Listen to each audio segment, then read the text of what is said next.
welcome to Storytime with Miss Coombs. I'm Miss Coombs. Now today we're going to continue reading Winnie the Pooh with chapter 5 in which Piglet meets a heffalump. So get comfy. One day when Christopher Robin and Winnie the Pooh and Piglet were all talking together, Christopher Robin finished the mouthful he was eating and said carelessly, "I saw a heffalump today, Piglet." "What was it doing?" asked Piglet. "Just lumping along," said Christopher Robin. "I don't think it saw me." "I saw one once," said Piglet. "At least I think I did," he said. "Only perhaps it wasn't." "So did I," said Pooh, wondering what a heffalump was like. "You don't often see them," said Christopher Robin carelessly. "Not now," said Piglet. "Not at this time of year," said Pooh. Then they all talked about something else until it was time for Pooh and Piglet to go home together. At first, as they stumped along the path which edged the 100-acre wood, they didn't say much to each other. But when they came to the stream and had helped each other across the stepping stones and were able to walk side by side again over the heather, they began to talk in a friendly way about this and that. And Piglet said, "If you see what I mean, Pooh," and Pooh said, "It's just what I think myself." Piglet said, "But on the other hand, Pooh, we must remember." And Pooh said, "Quite true, Piglet, although I had forgotten it for the moment." And then, just as they came to the 6 pine trees, Pooh looked round to see that nobody else was listening and said in a very solemn voice, "Piglet, I have decided something." "What have you decided, Pooh?" "I have decided to catch a heffalump." Pooh nodded his head several times as he said this and waited for Piglet to say, "How?" or "Pooh, you couldn't," or something helpful of that sort, but Piglet said nothing. The fact was, Piglet was wishing that he had thought about it first. "I shall do it," said Pooh after waiting a little longer, "by means of a trap. And it must be a cunning trap, so you will have to help me, Piglet." "Pooh," said Piglet, feeling quite happy again now, "I will." And then he said, "How shall we do it?" And Pooh said, "That's just it. How?" And then they sat down together to think it out.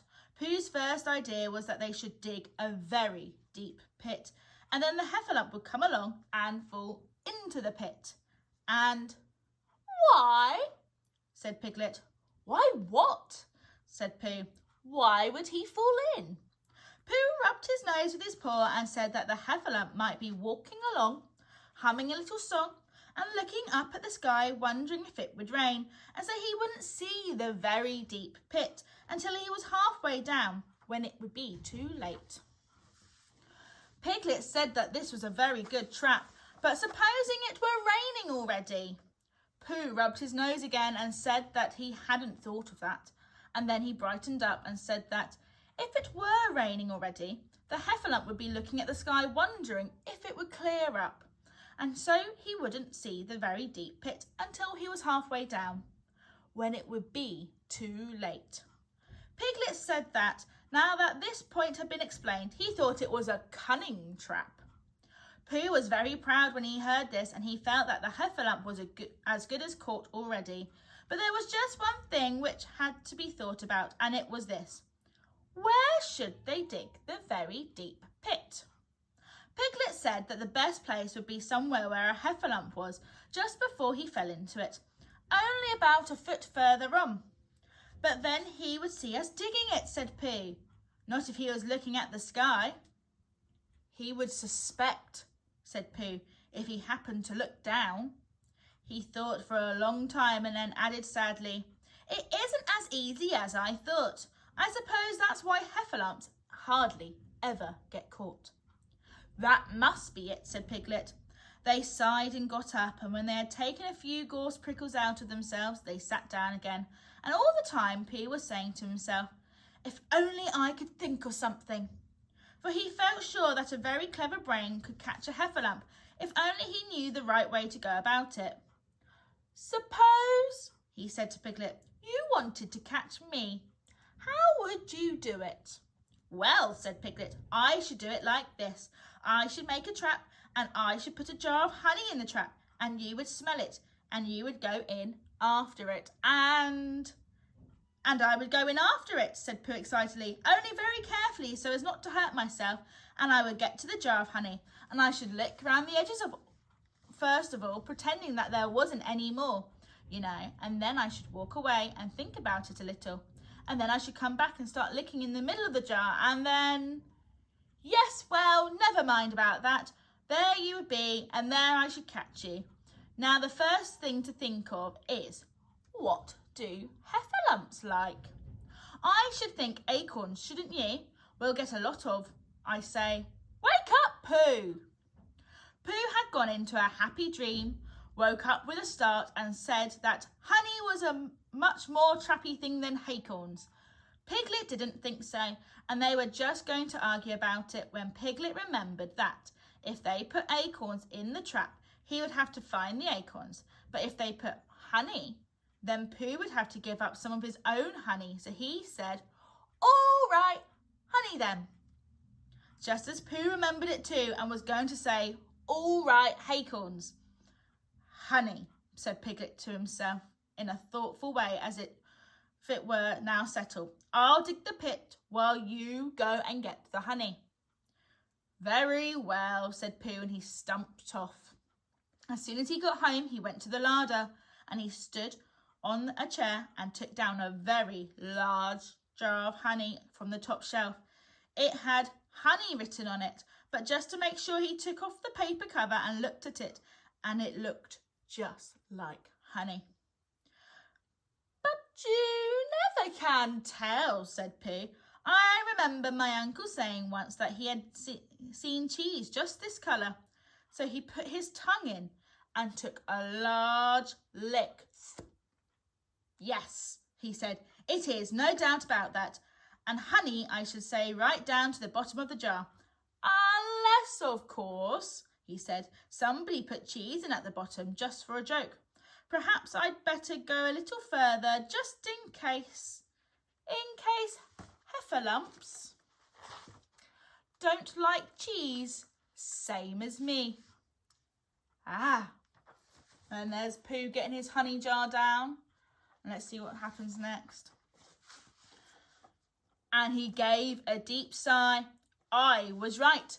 It is honey right the way down. Having made certain of this, he took the jar back to Piglet, and Piglet looked up from the bottom of his very deep pit and said, got it? And Pooh said, yes, but it isn't quite a full jar, and he threw it down to Piglet. And Piglet said, no, it isn't. Is that all you've got left? And Pooh said, yes, because it was. So Piglet put the jar at the bottom of the pit and climbed out, and they went off home together. Well, good night, Pooh, said Piglet when they had got to Pooh's house, and we meet at 6 o'clock tomorrow morning by the pine trees and see how many heffalumps we've got in our trap. 6 o'clock, Piglet. And have you got any string? No. Why do you want string? To lead them home with. Oh, I think heffalumps come if you whistle. Some do and some don't. You never can tell with heffalumps. Well, good night. Good night. And off Piglet trotted to his house, Trespassers W, while Pooh made his preparations for bed. Some hours later, just as the night was beginning to steal away, Pooh woke up suddenly with a sinking feeling. He had that sinking feeling before, and he knew what it meant. He was hungry. So he went to the larder and he stood on a chair and reached up to the top shelf and found nothing. That's funny, he thought. I know I had a jar of honey there, a full jar, full of honey right up to the top, and it had honey written on it, so that I should know it was honey. That's very funny. And then he began to wander up and down, wondering where it was and murmuring a murmur to himself like this. It's very, very funny, because I know I had some honey, because it had a label on saying honey. A galopter's full up pot too, and I don't know where it's got to. No, I don't know where it's gone. Well, it's funny. He had murmured this to himself 3 times in a singing sort of way when he suddenly remembered. He had put it into the cunning trap to catch the heffalump. Oh, bother, said Pooh. It all comes of trying to be kind to heffalumps.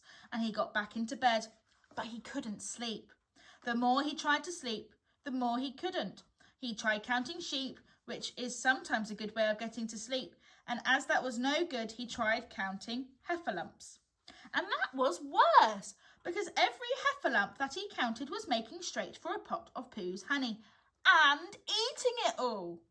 For some minutes he lay there miserably, but when the 587th heffalump was licking its jaws and saying to itself, "Very good honey this, I don't know when I've tasted better," Pooh could bear it no longer. He jumped out of bed, he ran out of the house, and he ran straight to the 6 pine trees. The sun was still in bed, but there was a lightness in the sky over the 100-acre wood, which seemed to show that it was waking up and would soon be kicking off the clothes. In the half-light, the pine trees looked cold and lonely, and the very deep pit seemed deeper than it was. And Pooh's jar of honey at the bottom was something mysterious, a shape and no more. But as he got nearer to it, his nose told him that it was indeed honey, and his tongue came out and began to polish up his mouth ready for it. "Oh, bother," said Pooh as he got his nose inside the jar. "A heffalump has been eating it." And then he thought a little and said, "Oh, no, I did. I forgot." Indeed, he had eaten most of it, but there was a little left at the very bottom of the jar, and he pushed his head right in and began to lick. And look at him. He's gone off to find his jar, and there he's got his head stuck in his jar trying to eat all the last bits of honey. By and by, Piglet woke up. As soon as he woke, he said to himself, "Oh." Then he said bravely, "Yes," and then still more bravely, "Quite so." But he didn't feel very brave, for the word which was really jiggetting about in his brain was heffalumps. What was a heffalump like? Was it fierce? Did it come when you whistled? How did it come? Was it fond of pigs at all? If it was fond of pigs, did it make any difference what sort of pig? Supposing it was fierce with pigs, would it make any difference if the pig had a grandfather called Trespasses William? He didn't know the answer to any of these questions, and he was going to see his first heffalump in about an hour from now. Of course, Pooh would be with him, and it was much more friendly with 2. But suppose heffalumps were very fierce with pigs and bears. Wouldn't it be better to pretend that he had a headache and couldn't go up to the 6 pine trees this morning? But then, suppose that it was a very fine day and there was no heffalump in the trap. Here he would be in bed all morning, simply wasting his time for nothing. What should he do? And then he had a clever idea. He would go up very quietly to the 6 pine trees now, peep very cautiously into the trap and see if there was a heffalump there. And if there was, he would go back to bed. And if there wasn't, he wouldn't. And there we got Piglet thinking about whether he should go to the 6 pine trees or not. And look what he thinks the heffalump looks like. So off he went. At first he thought that there wouldn't be a heffalump in the trap, and then he thought that there would. And as he got nearer, he was sure that there would, because he could hear it heffalumping about like anything. "Oh dear, oh dear, oh dear," said Piglet to himself, and he wanted to run away. But somehow, having got so near, he felt that he must just see what a heffalump was like. So he crept to the side of the trap and looked in. And all the time Winnie the Pooh had been trying to get the honey jar off his head.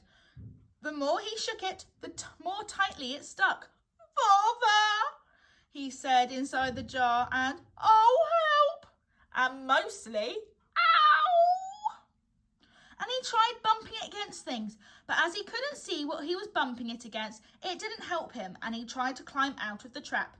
But as he could see nothing but jar, and not much of that, he couldn't find his way. So at last he lifted up his head, jar and all, and made a loud roaring noise of sadness and despair. And it was at that moment that Piglet looked down. "Help! Help!" cried Piglet. "A heffalump! A horrible heffalump!" And he scampered off as hard as he could, still crying out, "Help! Help! A horrible heffalump! Hoff! Hoff! A hellable horrorlump! Hoff! Hoff! A hoffable hellarump!" And he didn't stop crying and scampering until he got to Christopher Robin's house. "Whatever's the matter, Piglet?" said Christopher Robin, who was just getting up. "Hef," said Piglet, breathing so hard that he could hardly speak. "A heffalump." "Where?" "Up there," said Piglet, waving his paw. What did it look like? Like it had the biggest head you ever saw. Christopher Robin, a great enormous thing like nothing, a huge, horrible, a huge big, well, like I don't know, like an enormous big nothing, like a jar. "Well," said Christopher Robin, putting on his shoes, "I shall go and look at it. Come on." Piglet wasn't afraid if he had Christopher Robin with him, so off they went. "I can hear it, can't you?" said Piglet anxiously as they got near. "I can hear something," said Christopher Robin. It was Pooh bumping his head against a tree root he had found. "There!" said Piglet. "Isn't it awful?" And he held on tight to Christopher Robin's hand. Suddenly, Christopher Robin began to laugh. And he laughed, and he laughed, and he laughed. And while he was still laughing, crash went the heffalum's head against the tree root. Smash went the jar, and out came Pooh's head again. Then Piglet saw what a foolish Piglet he had been, and he was so ashamed of himself that he ran straight off home and went to bed with a headache. But Christopher Robin and Pooh went home to breakfast together. "Oh, Bear," said Christopher Robin, "how I do love ye." "So do I," said Pooh. And there we've got Pooh with his head stuck in his jar, bumping it about place to place. Now, next time we will be reading Chapter 6, in which Eeyore has a birthday and gets 2 presents. Oh, wonder what it'll be about. So, bye for now.